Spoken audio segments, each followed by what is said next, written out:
Anybody who ain't worried better get that way fast. Here we go. This is our Android Week with Alan Furstenberg in New York, GDE. Bruce Turner in Lynchburg, Virginia. Duke Carrico in Kingsport, Tennessee. Cadeus Kalut in California. Also in Menifee, California, Pam Adger. This is our Android Week. Hello and welcome. As I casually reach over to turn up the other guys. This is our Android Week. I'm Dan McDermott. Our panel is, tonight we have Pam is not going to make it tonight. And we have Alan and we have Cadeus. And the first thing I wanted to mention was our other program is called Google Plus Week, and that's every Friday. This past Friday, we had a really interesting show with the Vice President Engineering of Google, Chi Chu.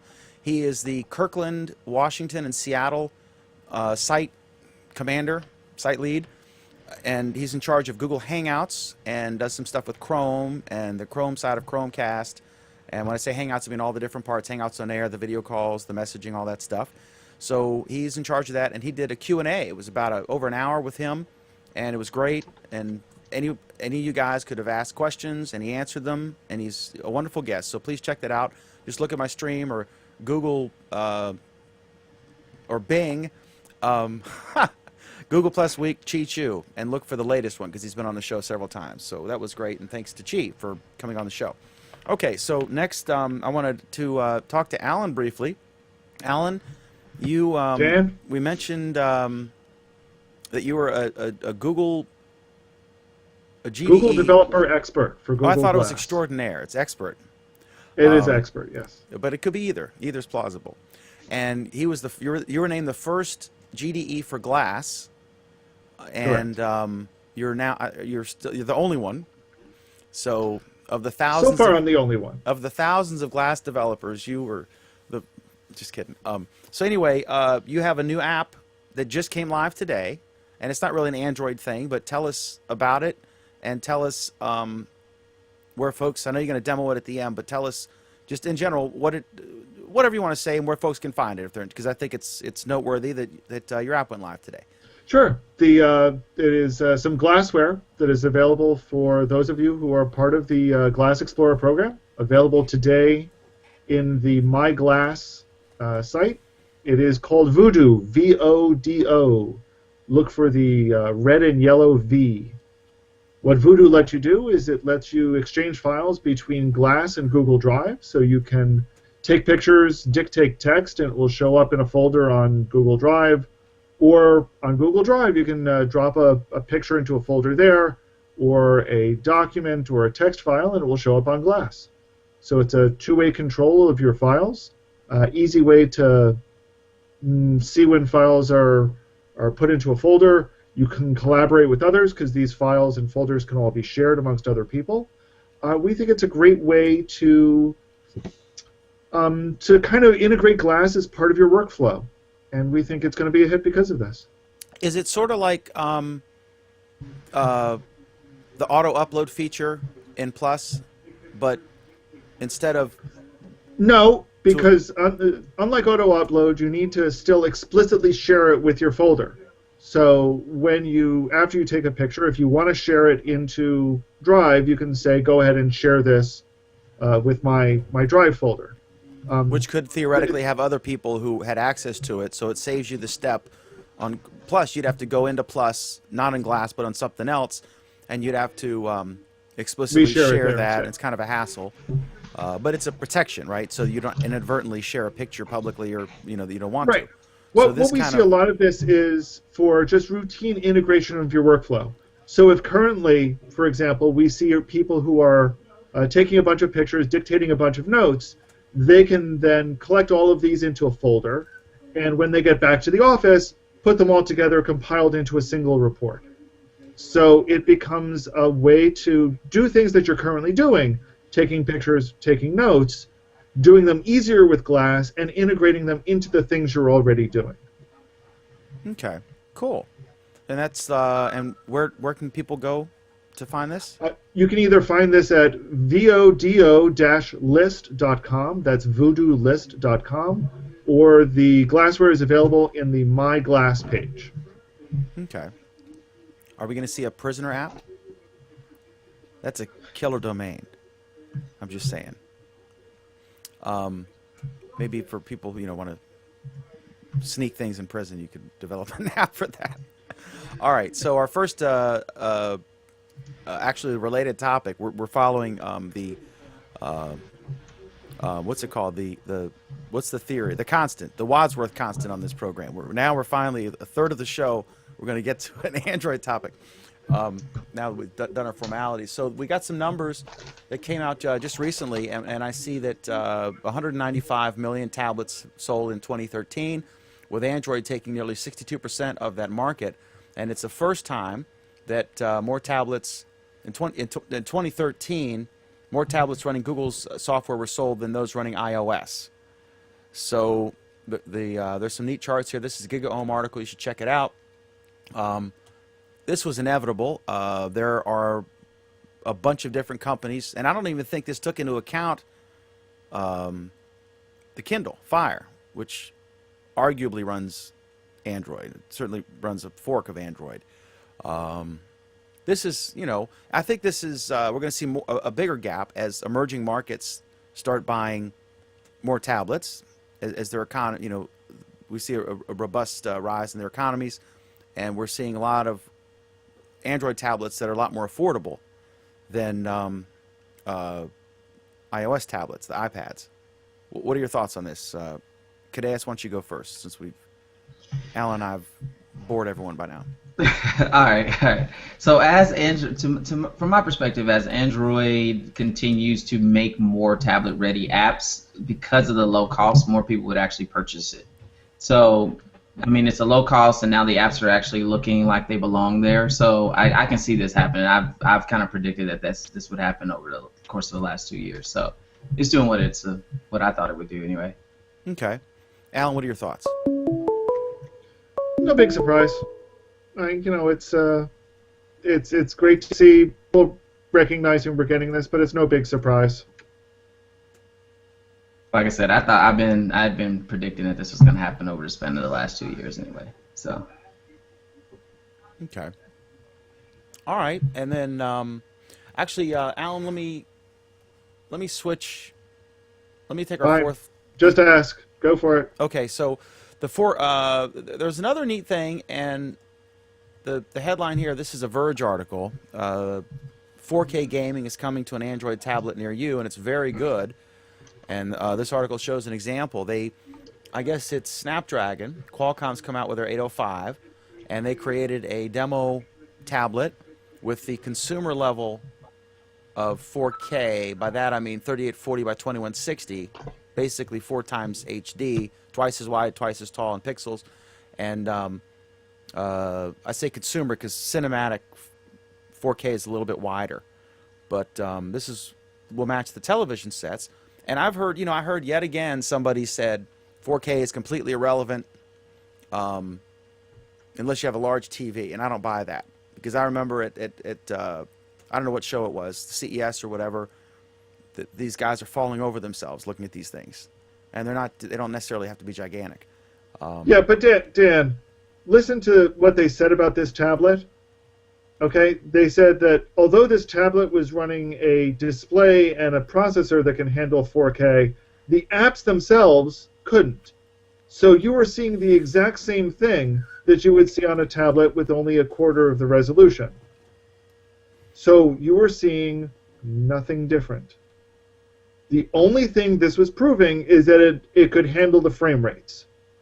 I wonder, it may be different, it may be worse, in the sense that on I have a 32-inch Vizio 1080p television set, and if I look at a standard def television, or if I'm looking at an SD, what was it, like 748 by 480, whatever it is, NTSC channel, it actually looks much worse on my high-def TV than it would on a standard definition old TV. Sure, because you see the pixels more. Yeah, so it may actually not be as good as on a regular tablet. But the point is, trying to judge what it's going to look like based on what we've seen is pointless. And there are a lot of people that are saying that 4K is not going to do any good on a small tablet because your eyes just don't have the depth of resolution. Your eyes can't process things that small. When I was at CES, they had I want to say a 21-inch Panasonic 4K tablet that they had on display. I want to say it was 21 inch. It was pretty huge. The complaint most people had, besides the weight and the sizes, they really couldn't tell that it was 4K, and that was with them running a 4K. A lot of the people that was sitting around was going, well, I mean, it looks the same, and they had to like mirror it on a 4K television for you to be able to see really that it was 4K. So I mean, I don't know if that was just because of the tech that they had. I really couldn't determine what the issue was, but I don't see 4K hitting tablets. I don't see a need for it. I think it could. The proof's in the pudding, right? I mean, we'll know when we go into Costco, and when they have the videos of the leopards chasing the zebras and the fish, like they did when HD first came out, and then you can side by side. Now, on a smaller television, I think we would all agree that the difference between 1080p and 4K will not be as dramatic as the difference between 480p and 1080p, because you definitely could tell a difference there. It was shocking. So we'll see. I mean, we'll know when we can see it, but if it'll be interesting to see the first reviews when they actually have some content to compare, the first 4K tablet, because really it's a race for gimmicky features. I mean, it's even if it doesn't. Thank you for admitting that, Dan. Yeah, I mean, like Samsung. That this does not actually bring anything useful to the table. Thank you. Next topic. We don't know that yet. Like Samsung. You just said it. This is a race we're for speculating. Features. We're speculating. It's like we're debating about who's going to win the Oscars. I'll know when we watch the Oscars, right? Dan, I can tell you who will win the Oscars. It won't be Dan McDermott. Ellen won the Oscars.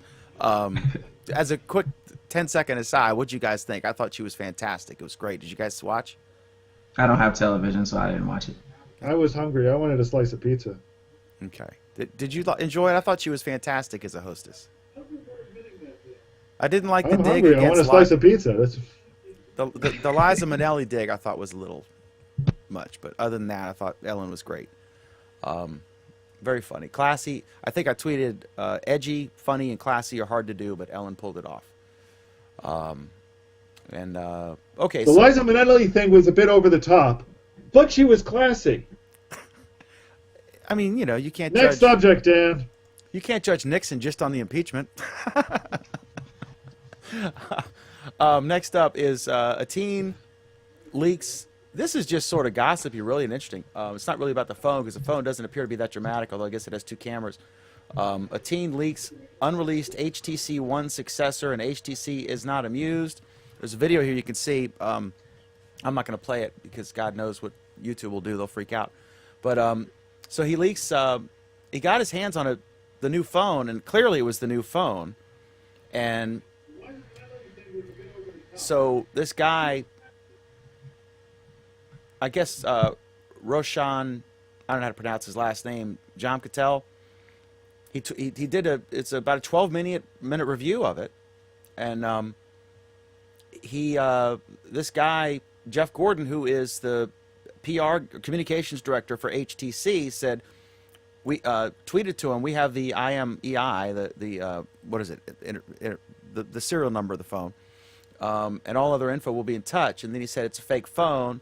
And then this guy tells this kid, it's not going to be a good week for you, my friend.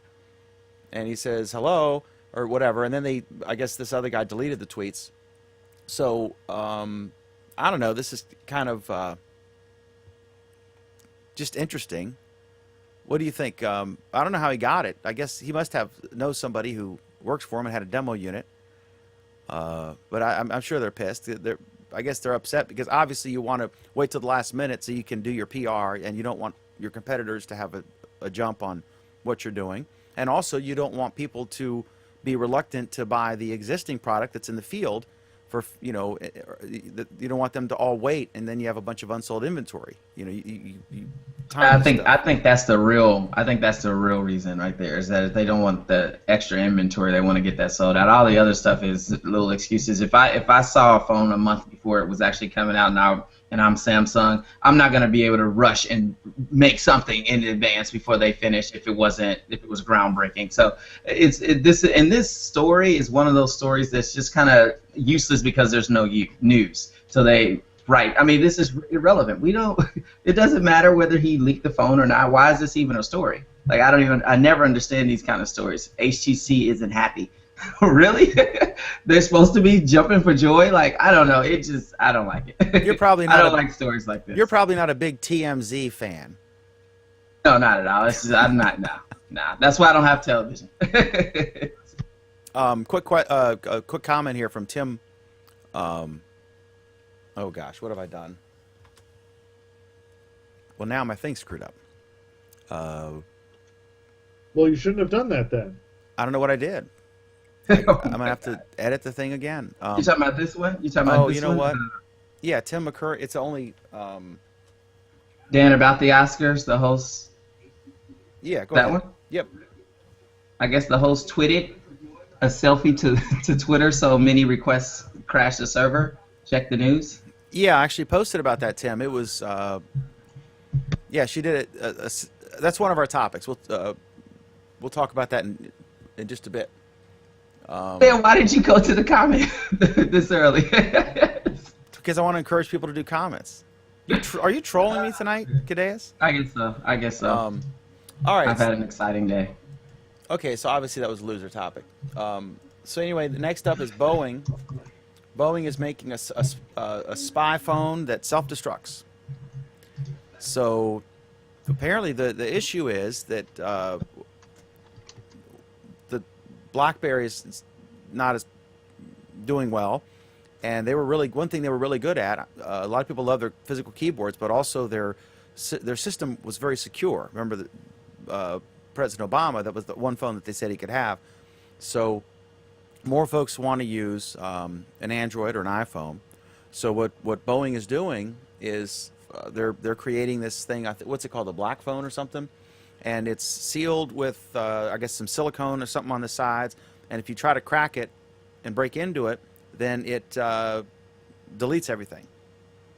So this is would be, I could see government agencies, I could see corporate folks buying these. This just makes sense, right? They're a big government contractor. What do you guys think? I'm on a roll tonight. Yeah, big surprise. Okay. This is Boeing. This is, it would make more sense if it was, Grumman, but beyond that, yeah, this is no big surprise. Okay. All right. Getting to our software topics, Google's Nexus 5 experience is now available for other Nexus devices. So I'll be honest with you. I put it on my. It's the Nexus 5 launcher, the homepage, and it's the newest version of what we call pure Android. I put it on my Nexus 7, and it's only for Nexus devices, I think, right? And Google Play Edition. I don't know why it says other Nexus devices, but I'm assuming they mean Google Play as well. Yeah, because it works on my Nexus 7, which is, I guess, a Google Play device. Yeah. So I don't think it's that much different from the stock KitKat home screen or the one before that. Except I guess you can say, I'll demo that in a second. What do you, have either of you guys seen it? Do you think it's a dramatic difference or no? It was a significant difference. Originally, I had bought the Google Play Edition and Samsung Galaxy S4, and I loved that phone for the time that I had it. But then the Nexus 5 came out, and there were features on there that came faster, and then Google was a little slower than they said they were going to be for Google Play Edition updates. So I ended up going and getting the Nexus 5. But I like the Nexus 5, and I like the Google Now being infused and whole 9 yards, and so it's good that other devices are getting that. So what can you explain the difference? Because honestly, I read through this and I'm like, okay. Basically, Google Now basically Google Now, you can swipe to the side and get right to Google Now, or you can say "Okay Google" from any screen, and then the phone. Oh, there goes my phone. Okay, and how did that differ from swiping from the bottom and getting right to Google Now? Well, Oh my God! I swear to God, when you said Google what Now, is it wrong? did it. It's did supposed it. to, exactly. Yeah, That's it what it's did it. supposed to do when you say Google Now. It heard Cadeas, and now it's listening. Okay, okay, Dan. But no, the difference is before you would hold down the home button and then have to slide up, whereas this it's one of, imagine it being one of the pages. So it's one of the pages of, so page 1 is Google Now, page 2 is your normal home screen, and then you got 3, 4, and 5. That's the. Go ahead, Alan. Go ahead. Okay, whatever. I like the easy access to Google Now. I like that a lot better than all the extra steps you had to I don't go. know. I don't feel like I ever held anything down. I feel like I swiped up and it brought up Google Now. Okay, but whatever. Sure, fine. Well, you got an older version. And there it went in responding to my voice. Isn't that issue a bigger deal? I'm cleaning my thing off before I show it to you guys. Isn't that a bigger deal with a phone than a tablet? With a tablet, you're usually relaxing or something, and it's recreational. In my case, my use scenario anyway. But with a phone, it's you might be in your car or something and want to be able to hit the home screen and say, "Okay, Google," or whatever the hell you're doing. I don't know. Maybe not in a car. I just think it's a bigger deal to save a keystroke on a phone than a tablet. But it's still cool. The thing right? that I think they should bring to the other devices is the dialer, though. Do you have the dialer on your device, Alan? You're looking sad. Do you have the dialer on your device? No, I don't. Yeah, I think that's probably going to be more of a significant change than just the normal Google Now. Now, I don't think, I'm not gonna get it anyway because they refuse to give me KitKat. No, they just want you to get a new phone. All you got to do is get a new phone, Alan. so here's how it works. You just For what? For what? go ahead, say it, Because you- say it, Cadeas, and then ask some search question. Oh, okay, Google. Okay, Google. Who is Dan McDermott? Let's see what it comes up with. Yep. Okay. Apparently, There you I'm are. the. You're on the Huffington Post again. Yep. It's got my Huffington Post profile, and I'm also Yeah. a And famous. you have blonde hair. I'm a famous screenwriter. Okay, so there. So yeah, it's cool. I don't think it. I don't think it works except at the home screen. Like if I'm in Gmail, Right, it's not good. It only works from the home screen. or if you're in Google, right? Right. Okay, Google. Now, if you have the Moto X, it works when the phone screen's off. Really?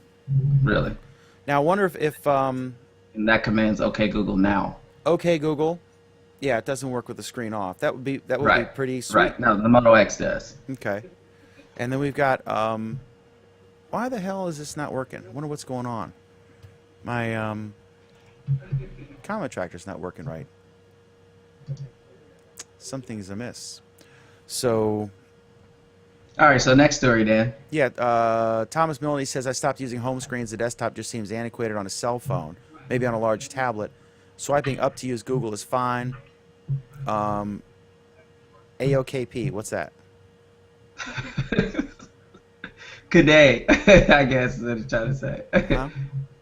He's talking to me. He asked if I have any more Google Wallet stories. No, Google Wallet's working great so No, far. in his comment, it says AOKP lets me use a custom navbar icon that I use. I don't use see that the to comment launch you're a talking folder organizer widget that shows me all my installed applications.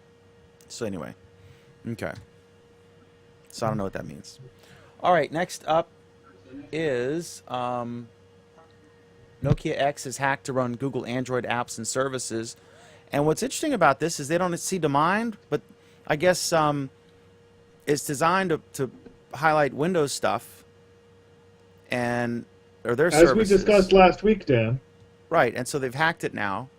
And then apparently there was an exchange where they said, oh, great, we were hoping someone would hack it. And then they deleted that tweet. And then they said, oh, it was a junior tweeter. It wasn't a senior tweeter or something.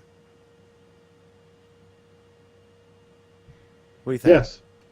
Okay. I think this is the funniest story we have this week. This is actually probably bordering on close to the only really interesting story this week. And yes, Dan, that was a dig. Yes, Um, indeed. no, this is actually really interesting because it once again, shows that the Android community that's out there knows what they're doing, uh, and are eager to get their hands on these phones and do awesome stuff with them. And the awesome stuff in this case was hack it so that Google Play Services runs on the Nokia phone that it's not supposed to be able to run on. And it then goes on and says that, okay, the next step from doing that is getting custom ROMs like CyanogenMod running on this phone. So it's going to be great. You get a cheap phone with a pretty color, and you're going to get, an actually functional Android on it. So I thought that's pretty cool. Now, if they would just get Google Play services to run on a BlackBerry, that's all they need. Well, I think the reason why they haven't is because nobody wants to spend the time on dead hardware. I agree, unfortunately.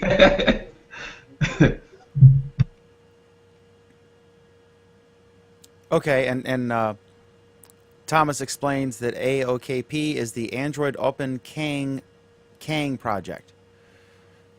So I didn't know what that was, so now I know. Cool. All right, so next up, see, Alan's tired, so he's blasting through these topics. Okay, so this was kind of cool. The S5. I think one of the things that the way they described this article was that the S5's camera may be its most noteworthy feature. And this is an interesting article here about the Samsung Galaxy S5. And they've got a demo. It's got sort of is it Lytro? Is that how you pronounce the camera that you can take a shot? I believe so, yes. Yeah. So it's that little camera, you take a picture, and then you can click. After the fact, you can refocus the image because it's got some proprietary system where it takes, I guess, millions of readings or whatever and creates sort of some very a proprietary raw format that lets you basically have an endless focus. So they've got a very cool thing here. And guys, you can't see this, but I'm going to show them the link. It says you can try it here. It's about at the last word in the second or third paragraph here. So I'll share my screen. You see here, right now we're focusing on this thing, and this is blurred. So I click here, and then it focuses there. And then let's click on one of these buildings, and then it changes the focus to the buildings. So that's really cool, and it is similar in appearance. It's similar, but to the other thing I talked about, the Lytro. Lytro, but it's different in that the approach with the Lytro is what I said, a proprietary thing with light waves or whatever, but this thing is actually similar to the way an HDR app works, where like an HDR app corrects lighting issues, where it would take a dark, medium, and bright picture, and then make the sky look a prettier shade of blue instead of washed out, and make the person might have backlight behind them, darker skin tone instead of washed out, and kind of make the perfect picture from the three images. So this is kind of like that approach. I think it takes a series of images at each main focal point, and then lets you, choose later. Alan, I think this is actually a really cool feature. I think this is neat. I don't know how practical. I mean, I don't know if this is something I would use. It would be great if you were at a thing with a lot of people in it. Like if you were at a rally in Kiev and you wanted to take a shot for journalism, and you wanted to be able to, go back later and do different versions, whatever. What do you think, Alan? Is this? I don't want to. I'm keeping. Are you actually asking me to give you my opinion this time? Because okay. You think it's lame? It is moderately neat. I think it actually will have a slightly broader use than most people give it credit for. But honestly, there are aspects about this that are not terribly brilliant. It's similar to HDR in the sense that it takes multiple pictures. What's not clear to me, and I don't think this is what it does, is that it will combine those pictures together. So you can't do something like saying you have a full depth of field, a photo conglomeration of multiple shots, you still have a relatively narrow depth of field for each one of the shots, and you get to pick which one you want to use later. You don't get to combine them, which is more HDR-like. That said, I think it's a pretty good approach. It'll be interesting to see if it actually does anything. What was that, Cadaeus? My only question on it is, with the pictures, while you're taking the picture, how long does it take for this to happen? I mean, and am I having to stay still for 3 pictures so there's a few more things that I gotta understand about it before I gotta see it work, basically. My assumption is that when it does it, it only will do it under really good lighting conditions. Right. And those are the only conditions that it could be able to play with the f-stop in general anyway, and be able to change the focal point. If you're in if you're in low light situation, you're going to be taking too long to adjust. Yeah.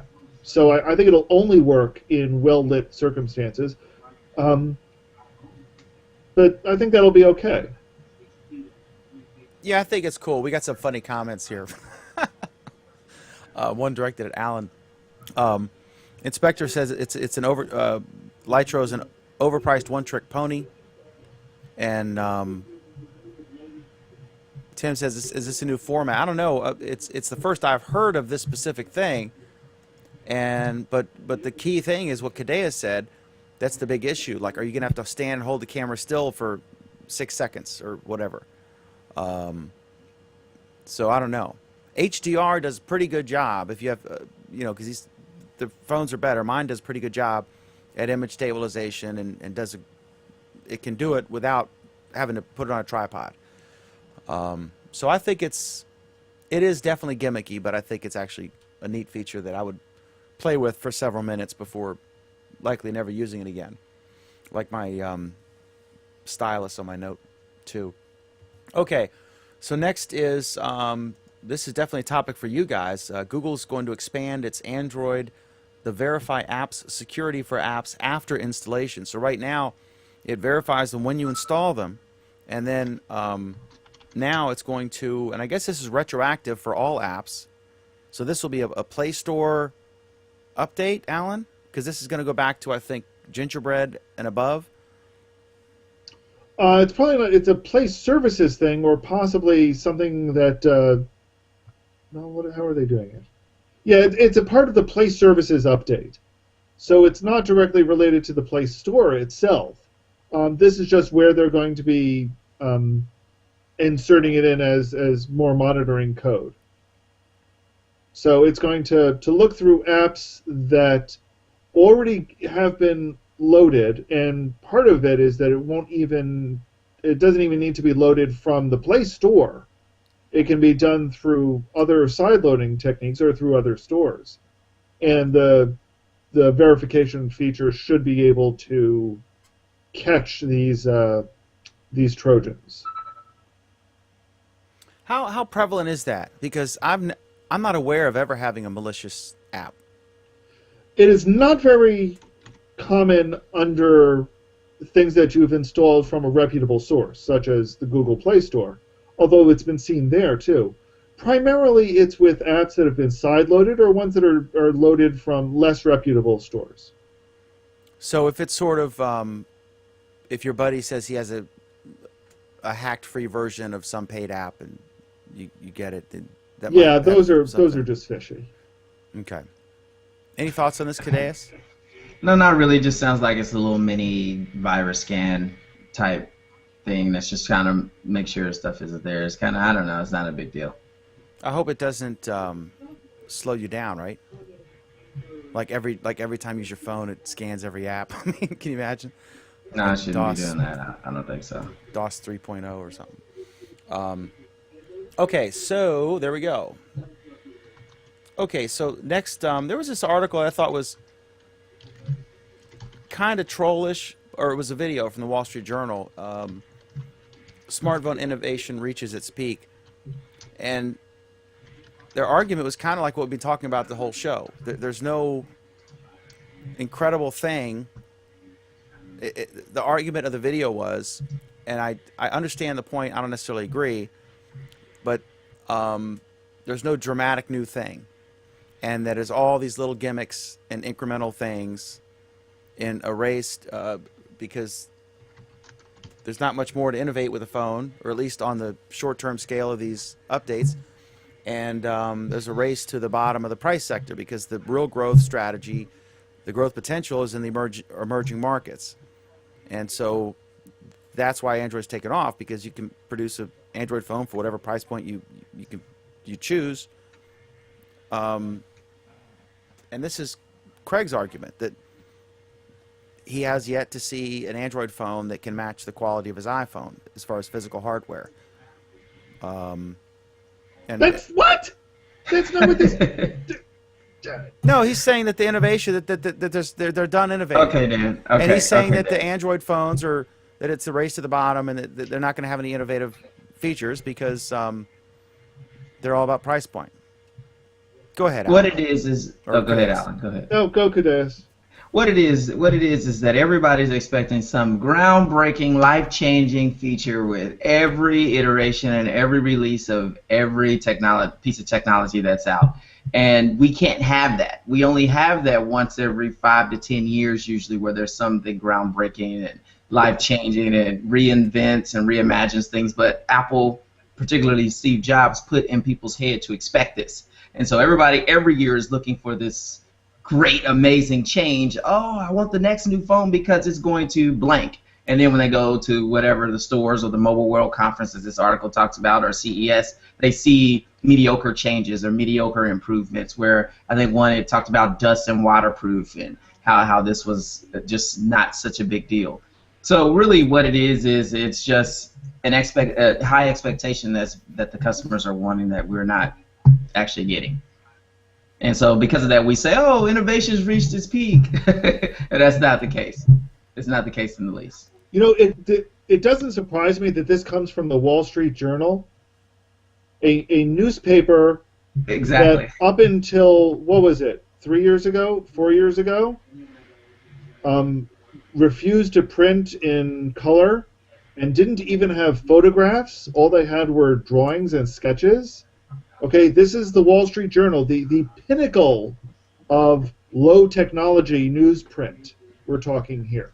Trying to say that innovation reached its peak. Right, so it surprises me not one bit that they have no freaking clue what innovation actually is. I think that, well, as far as the Wall Street Journal, you have to put it in perspective. Their consumers are largely business folks who also have no clue what innovation largely is. You're making my point here. Yeah. I am. But they know nothing. Even their tech articles are not traditional tech articles for a tech audience. They're articles about technology for the consumer who is deciding what stocks to buy, right? So it's kind of well, I would not exactly trollish call it and consumer, but okay. But yeah, I mean, you have your major advances in phones, like the text messaging capability, or switching from feature phones to the first smartphones. You know, those are big, giant, 10-year things. Then you have smaller innovations that are mind-blowing, like Google Now, that sort of thing. The first navigation ability. Those are key features. But even you can't do that on a 6-month track. Even still, though, Google Now is technically not a phone feature necessarily. That's more software that can be ran on anything. They can slap Google Now on a TV and it do the same thing. So it's not anything that's changing the phone, and that's what people are expecting. They're expecting these hardware changes, and that's not what's happening. But they don't know what they're expecting, Cadeas, to be perfectly honest. I don't. Yeah, okay, I'll give you that. They don't know what they're expecting, but hardware is kind of what they're looking for. Well, hardware is what they think in terms of, but they probably also think that Siri is a hardware change. And partly because it was hooked onto hardware, it required a minimal level of hardware. Right. They don't understand what they're looking at. So trying to tell them that there's no more of it, yeah, okay, sure, whatever. I don't know. Well, in some way, but in some ways, I fundamentally agreed with that. You know, smartphones have plateaued; they've peaked, and quite honestly, I do predict that they're going to die within 5 years, the same way flip phones have died.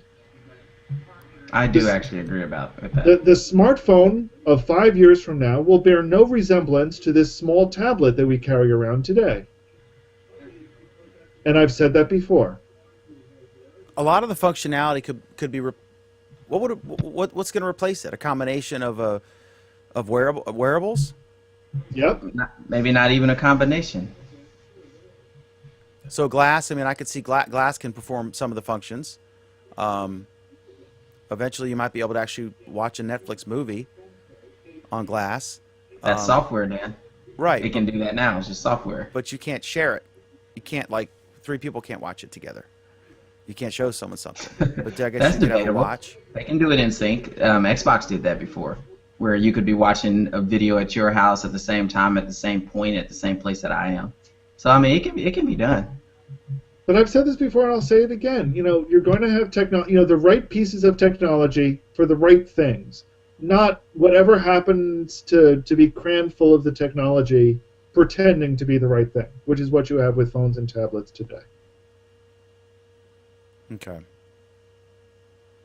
So you heard it here first. The days of the phone are numbered. All right, next is the story BlackBerry surges. I was just curious. This really isn't an Android topic. I guess I could do a stretch and say that there's a BlackBerry Messenger app for Android. But the story is BlackBerry surges on a return to classic keyboards and BlackBerry Messenger sale potential. I think Let's understand this. Let's understand the one and only reason why BlackBerry stock is surging. And it's because Facebook bought WhatsApp for $16 billion.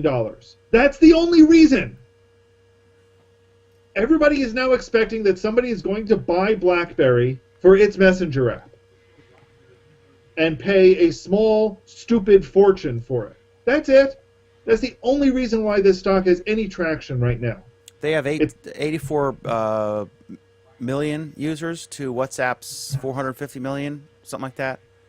And I imagine WhatsApp went up because they weren't as big in the U.S. as they are overseas, but they got a lot of publicity with the Facebook purchase. So I imagine their user bases had a spike. No, that user base actually took a dive. They lost 5 million users in one weekend after that, whether it was due to the outage or whether it was due to the Facebook merger is debatable. But They lost 5 million users, or 5 million people Yes. downloaded another app. They downloaded another app and started using the other app, correct? Do we know that they're not back now that it's working? I know that in other apps people downloaded it because they were mad, but everyone gets. Yeah. It's all about what the other guy's using, right? Not necessarily, because Google Plus will be a perfect example of of that. You're over here. Yeah. Touche.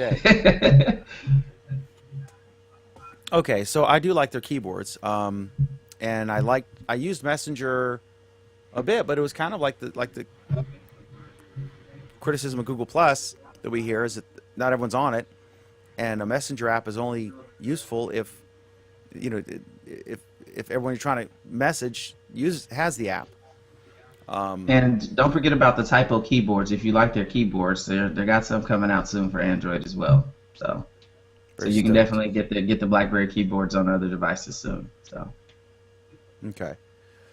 Comment from Tim McCurry, and he says he's amazed at the thumb drives these days. I apologize. My screen thing is completely screwed, so I have to figure out what's wrong. My comment sharing thing's not working right. I don't know what's changed. Go ahead. all right. Apparently, Inspector's been trying to know how to spell my name. So there's my name down at the bottom. That way you can know how to spell it down below. So He's dead serious. I know he's dead serious. So there you go. There's a serious spelling. It took me a while. I actually could spell it before I could pronounce it. Oh God. So okay. So next up is I recommended on this program a while back the teleprompter by Monaco Devoid. I forget. It's a good teleprompter, but the way he does it is he wants to charge per device, so that if you because it's a free app, but then it's €1. So I think it was $1.33 the day I bought it. It's more or less that now. And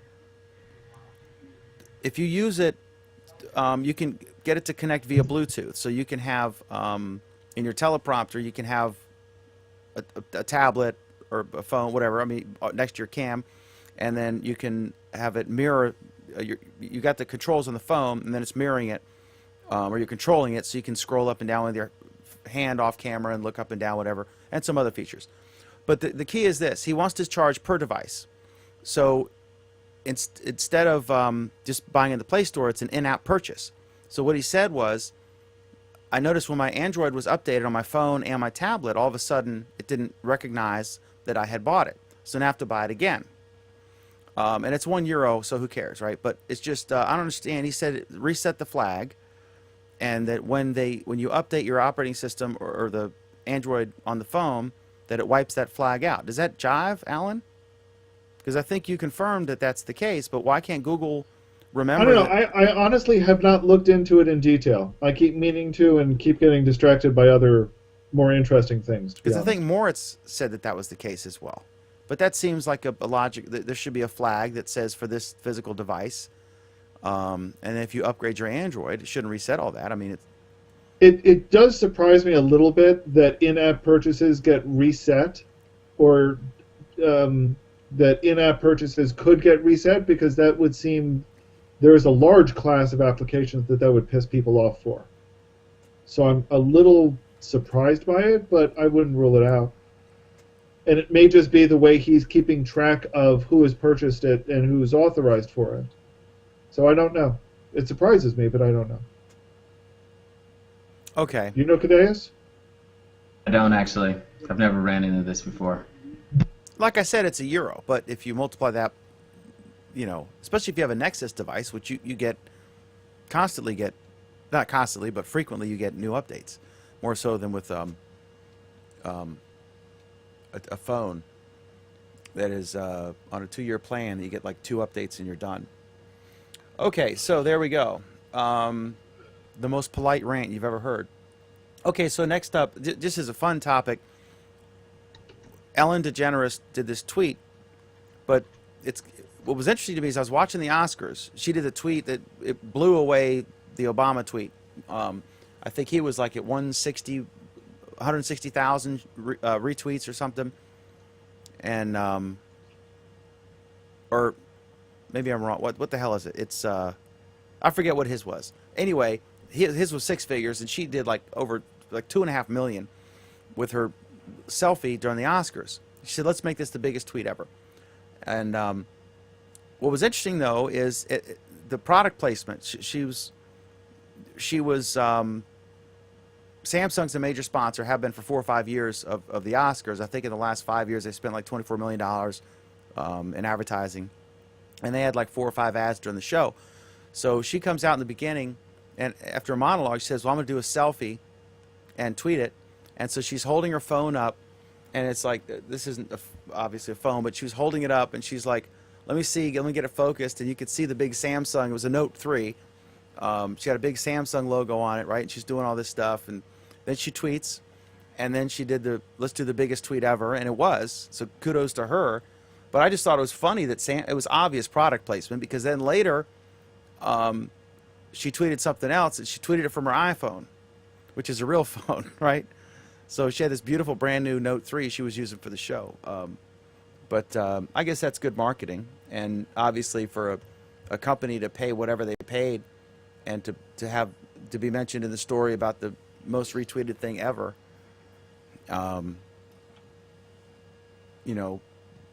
was a coup. Any thoughts on that, or the Oscars in general, or does anyone care? Cadeas doesn't care. Nope. Because Cadeas didn't see it, because he's physically active. He has no couch. He really doesn't. All right, so let's do our recommended apps of the week.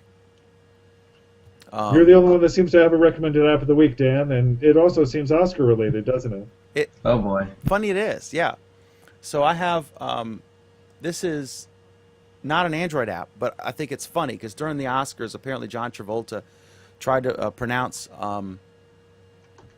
Idina Menzel, or Menzel's name, and pronounced it, instead of I don't even know how to pronounce it, but Adina You Menzel. pronounce it just like it's written. How difficult is that to read the freaking teleprompter? Is it Idina or Idina?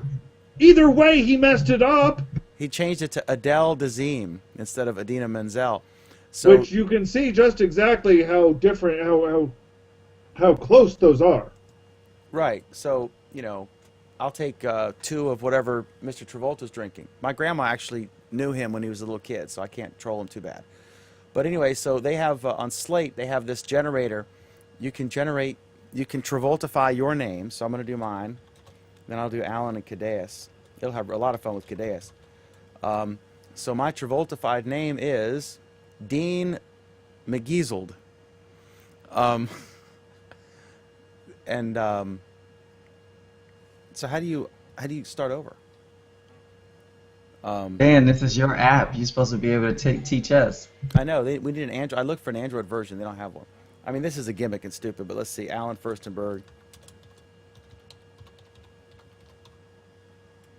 Alan Furstenberg is Austin Ferguson.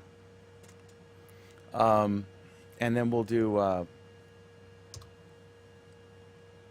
Cadeas. Let's EAUS and CO. Is that right? COU. LOUTE. COULETE. Just one L. COULOUTE.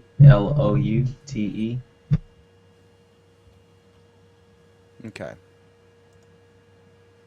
You are Caitlin Carter. So Well, there that you makes go. it easy. Yeah. Most people can probably say that. And then the last one, we'll do one of our viewers here, Tim McCurran. Let's see. Let's do Tim here. Tim, McCurnin.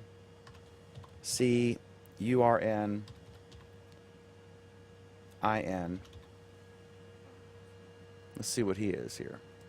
Tim, your new name is Tom Merton. So you better get the URL quick. So anyway, that's my completely useless 5-minute time waster of an app. The Travoltifier. If you'd like to Travoltify your name. Okay, so that was a coup because all these famous people are tweeting my Travoltified name is this, and then Slate's retweeting it, and it's basically an incestuous, you share mine, etc. So there. Either you guys want to talk about an app? Alan wants to talk about it for next week. Alan wants to talk about a nap because he's tired. His nap of the week will be starting shortly after the program. Starting very shortly. It's been a long day. Absolutely. So thank you, Cadeas. Any other thoughts? Final thoughts? You guys trolled me for asking it last time. We've got a show on Friday, don't we? We do. What are we going to talk about Friday? What do we usually talk about Friday? Why, we talk about Google Plus and all other things Google, don't we? What time is that show, Dan? That is at 8:30 Eastern, 5:30 p.m. Pacific on Google Plus and YouTube Live. And if I look here, some of the things we'll be discussing, I think we have a Flipboard magazine. And as I look here, some of the stuff, Comcast is apparently buying a Freewheel. I'm just looking at posts I've stuck in the thing. Interesting story. Keurig, the coffee maker, they lost their patent in 2012 on the K-Cups. And so now you're seeing third-party companies unaffiliated with Green Mountain Coffee producing K-Cups for your coffee machine. So now they've instituted, in the new coffee pot, they're putting DRM in it. So only the official K-Cups, just like inkjet printer cartridges, only the official ones will work in the coffee pot. It's crazy. But it's an interesting tech story. Who thought we could bring coffee to tech? Samsung's new Chromebook with the leather case and leatherette, excuse me.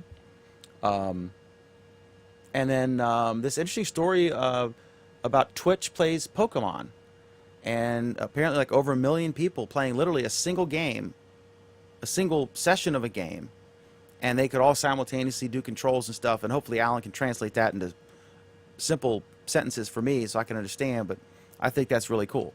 So that's just a few of the things. Well, obviously, it's Monday, so we'll have more stuff to talk about. That show runs slightly longer than this program does. and that's Friday at 8:30 p.m. Eastern, 5:30 Pacific. Again, if you missed last week's, please watch it. Just check my profile out for it, or Google it. Google Plus Week with Chi Chu, the Vice President Engineering, site lead for Kirkland and Seattle, Washington, in charge of Hangouts and other stuff for Google. It was really good. It's basically just nonstop questions from viewers and then the panel. And he's always interesting and a gracious guest, and we appreciate him coming on. This program is every Monday at 9 p.m. Eastern, 6 p.m. Pacific. So without further ado, I will say thank you very much for watching, and have a great Android week. Thanks.